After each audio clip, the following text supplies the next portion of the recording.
Hi, my name's Kat, and today I'll be showing you guys how to make some chicken tenders from scratch. So I've got a little bit of ingredients here. The first thing you're going to want to do is you're going to want to cut the chicken tenders. So you're going to do kind of a crooked cut is what I usually do, so you get like a longer chicken tender.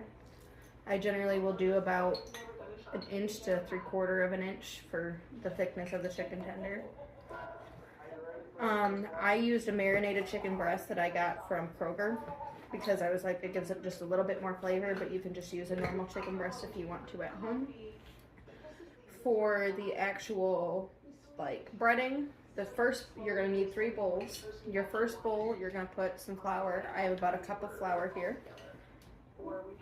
And you're going to, that's a lot of flour. I'm not going to use a full cup of flour because I'm not making that much chicken. But if you're making a lot of chicken for your whole family, about a cup of flour will do. And then you're going to want some salt. For this recipe, you would do a tablespoon of salt. I'm just using a little bit because, again, it's just me. And then you're going to do a tablespoon of pepper. I'm using just the black pepper. You're going to put a little bit in there. And then you're going to need half a tablespoon of garlic powder. I've got garlic salt because I don't have garlic powder.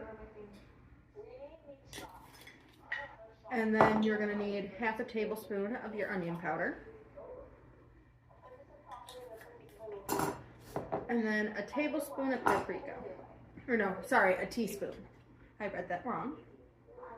So normally I just eyeball it, so it's a little bit all over the place for me. Sorry about that, I had to go get some mixing equipment. So you're going to just mix up your flour and all the seasoning, and that seasoning is going to make it so your chicken has a little bit of flavor in it.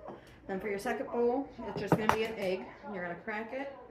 You're going to put it, hold on, sorry. You're going to put it here in the bowl. And then you're going to put your fork usually directly in the yolk, and then you're going to whisk it just like you would like if you were making scrambled eggs or anything like that.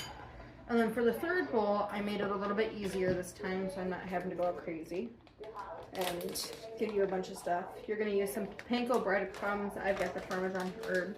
And you're just going to put like probably about a cup of that in your bowl too.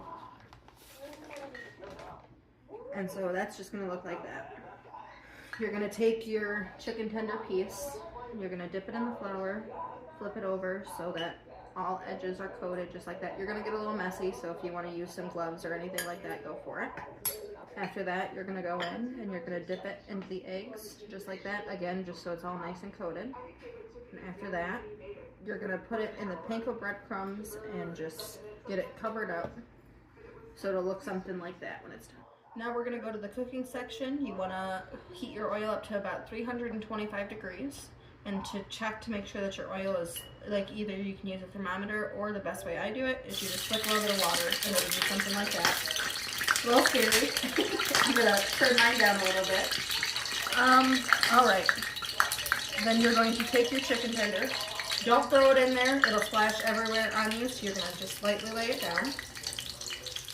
And you'll see it start to bubble just like that. And then it's going to take about 4 minutes for this to cook all the way, and I'll show you kind of after that. Alright, and so about halfway through you're going to want to flip it. Usually the best way is for when it looks like that. So then you're just going to flip it over and put it in there, it's going to bubble. You want to wait and keep cooking this until it gets to an interior temp about 165 degrees, or you could do it like most people do and just take it back onto your cutting board. Not the same cutting board because you don't want to risk like getting sick or anything like that. And just make sure there's no pink in the middle and then you're all set. And then the last little thing that I do personally, you don't have to do, is once this other side is cooked, I will just fry the edges. Just make sure it's got that nice color right all the way around. Okay, it might not do it right away here. Alright, so then after you do that, you're going to put it on a plate with 2 paper towels, just to make sure you're getting all that oil and grease off. Alright, so after you've rested the chicken on the plate with a paper towel for a little bit, then you're good to eat it. I like to just double check, make sure it's not pink at all in the middle, but there you go. That's how to make a chicken tender. I hope you guys have a great day.